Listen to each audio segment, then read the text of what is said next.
Hey you guys, this is Mr. Millings, and in this video we are going to learn about density. So what is density? Well, it says right here that density is a comparison between an object's mass and how much space it takes up, or its volume.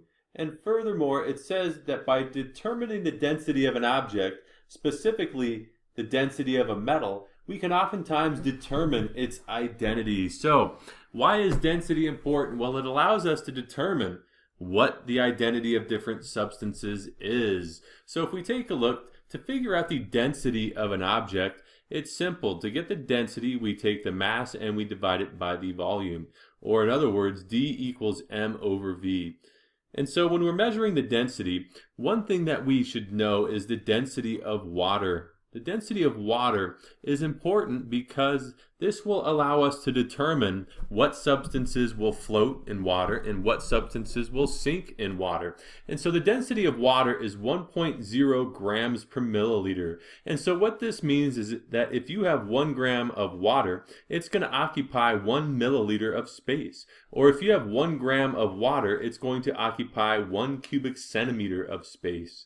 These two units here are interchangeable. 1 milliliter is the same thing as a cubic centimeter, except that we use milliliters for liquids and gases, and we use cubic centimeters typically for solids. So understand that the density of water is 1.0 grams per milliliter, or 1.0 grams per cubic centimeter. That if I have 1 cubic centimeter of an object, of water, it's going to have a mass of 1.0 grams. And so an important concept is this: if the density of an object is greater than 1.0 grams per cubic centimeter, it's going to sink in water. And if the density of an object is less than 1.0 grams per cubic centimeter, it's going to float in water. And so let's look at a couple different examples. We have a beaker of water here, and we have a beaker of water here. In this beaker of water, we're going to place a ping pong ball, and in this beaker of water, we're going to place a golf ball. Now, a ping pong ball and a golf ball are approximately the same size. That is to say, they occupy approximately the same amount of space. However, from prior knowledge, we know that when you put a ping pong ball in water, it's going to float, but a golf ball is going to sink.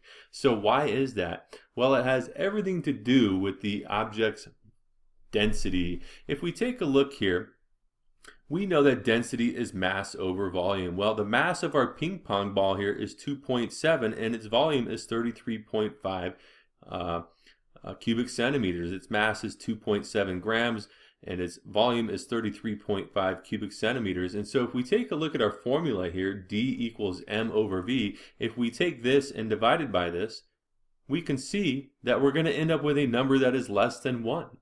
And so this object is going to float because its density is less than the density of water. If we take a look at our golf ball over here, our golf ball, from prior knowledge, we know is going to sink in water. So why does it sink?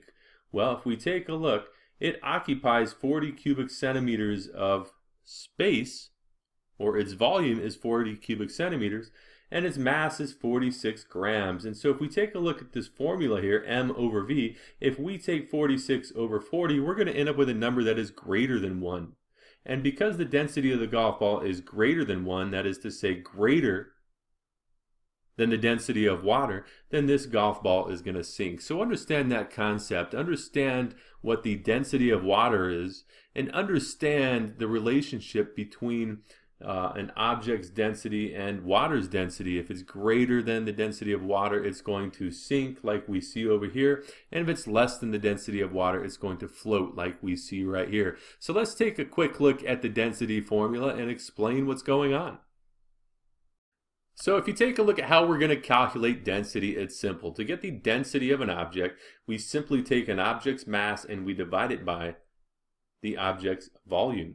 And so one important thing when we're working with density is it says right here that the density of an object is usually measured in grams per milliliter for gases and liquids, and grams per cubic centimeters for solids. And if we take a look, when we're using this density formula, the mass is going to be usually expressed in grams in a first year chemistry course. And the volume is typically going to be expressed in milliliters for gases and liquids and cubic centimeters for solids. And keep in mind that 1 milliliter is equal to 1 centimeter cubed.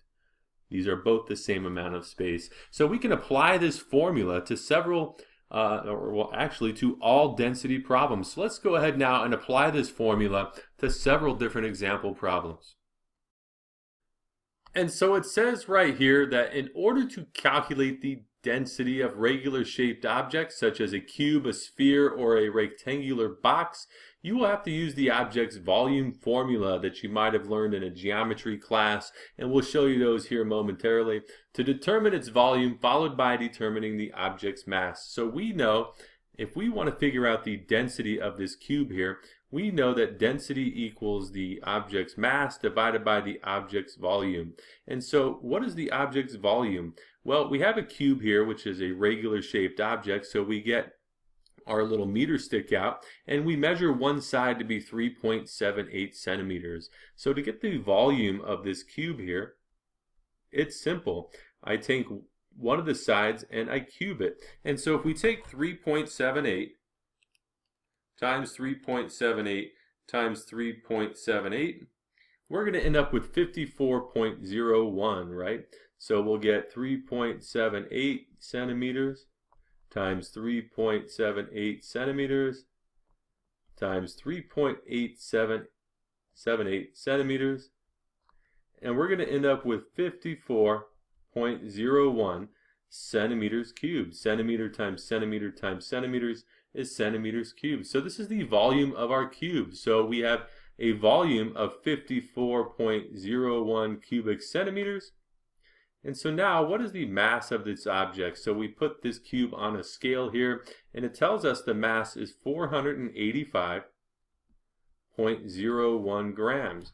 And so now we get our calculator out. We take 485.01, and we're going to divide this by 54.01, and we're going to end up with 8.98.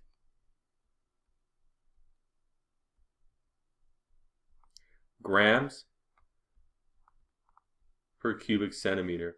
And so if we're asked to identify what this is, we know the density is 8.98 grams per cubic centimeter. We can then go to a table that shows the densities of different metals, and we'll see that the density of copper is 8.96, very close to what we calculated right here. And so it looks like this mystery cube right here is going to be made up of copper.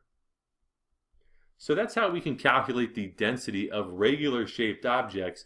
And so what you're going to need to know are the volume formulas for different three-dimensionally shaped objects. So let's take a look at that next. And so what we're looking at right here are the volume formulas of regular shaped objects, of different three-dimensionally shaped objects. For example, if you want to know the volume of a cube, it's simple. The volume of a cube will be equal to one of these sides here cubed.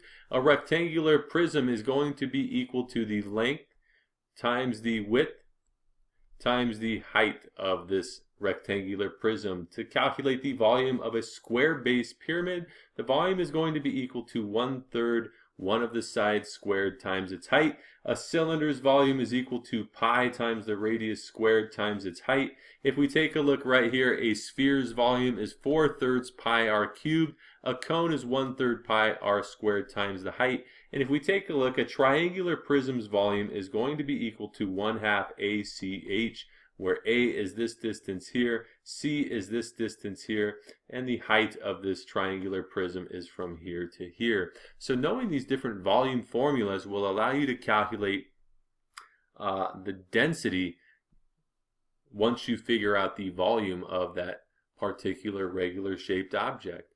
And so let's go ahead now and switch gears to learning how to calculate the density of irregular shaped objects.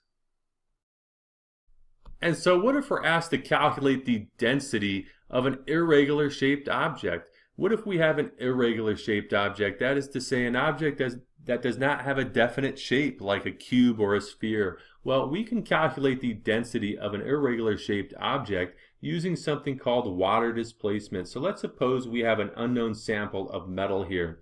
And what we want to do is we want to figure out its identity. We don't know what it is. Well, we can calculate the density of this metal here using water displacement and then turn to a table here and figure out what the metal is. So what we'll have to do here is we're going to fill up a graduated cylinder with a specific amount of water. And what we're going to do is we're going to measure the initial volume of the water that is in this graduated cylinder. And so if we take a look, the initial volume of this water appears to be 10.4 milliliters. And then what we're going to do is we're going to carefully drop this sample of metal inside of here, making sure not to spill any water out. And then what's going to end up happening is when we put this piece of metal in this graduated cylinder filled with water, the water level is going to rise. It's going to displace. So we're calculating the volume of this sample of metal using something called water displacement. So what we'll do is we'll take the final volume reading of the water that is in this graduated cylinder, and so it looks like the final volume here is going to end up being 16.4 milliliters. And so now, how do we figure out the volume of this sample of metal right here? Well, to get the volume of our metal, it's simple. We're going to take the final volume minus the initial volume. And so our final volume was 16.4 milliliters. Our initial volume was 10.4 milliliters. And when we subtract these two, we're going to end up with a volume of 6.0 milliliters. So this isn't our final answer. This is just the volume. We know now to get the density of this sample of metal, we take its mass and we divide it by its volume. And we need to make sure the mass is in grams, which it is. So we put this on a scale and here's its mass. So we're going to take 47.22 grams and we're going to divide this by 6.0. And I'm going to go ahead and change this to cubic centimeters. We know that 1 milliliter equals 1 cubic centimeter. And because we're working with a solid object here, we're just going to change this to centimeters cubed.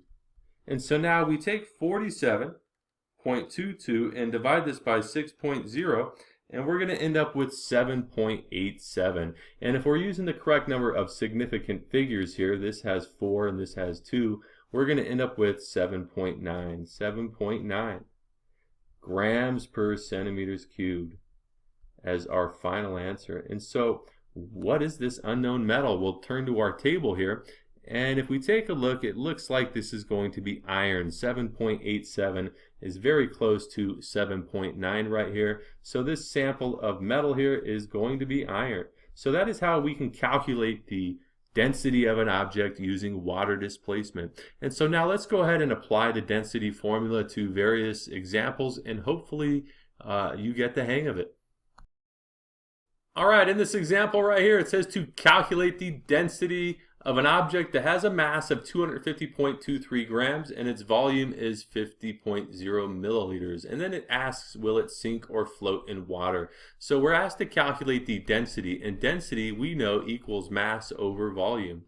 And so if we take a look here, the mass of this object is 250.23 grams. We see that its volume is 50.0 milliliters. And so we're going to put this in our calculator. We'll take 250.23 and we're going to divide this by 50.0. And we're going to end up with 5.00 is our final answer. 5.00 grams per milliliter. Don't forget to keep those units here, grams per milliliter. And our final answer must contain 3 significant figures. This has 5, this has 3, so our answer contains 3 sig figs. And so the second part of this question is, will it sink or float? Well, we see the density of this substance here. The density of our object here is greater than 1.0 grams per milliliter, and so this object here is going to sink in water. Let's take a look at another example. In this second example, it says the density of copper is 8.96 grams per cubic centimeter. If there is 200.0 cubic centimeters of it, then what will its mass be? So in this problem, we're asked to figure out the mass. We know the density, it's right here. We also know the volume, it's right here. We're asked to figure out the object's mass. So we know that density equals mass over volume, and we're asked to find m. We're asked to figure out the mass of this object. So what we have to do is we have to isolate this. We have to get this all by itself on one side of the equal sign. So the first thing we're going to do is multiply both sides by v. V will now cancel from the right hand side of our formula or equation, and now take a look. We have mass of the object equaling the object's volume times its density. And so let's take a look. What is the density of this object? The density, it tells us, is 8.96 grams per cubic centimeter. And it tells us the volume of this copper is 200.00 centimeters cubed. So all we need to do is plug this into our formula. Our volume here is 200.00 cubic centimeters. Our density is 8.96 grams per cubic centimeter. And take a look at what happens. We have cubic centimeters on top and bottom. They are going to cancel, leaving us with grams.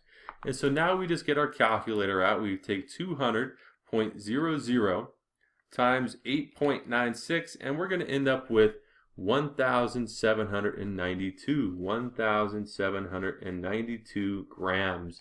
But this is not our final answer. If we take a look here, this number has 5 sig figs, this number has 3 sig figs, so we have to round this to just 3 sig figs.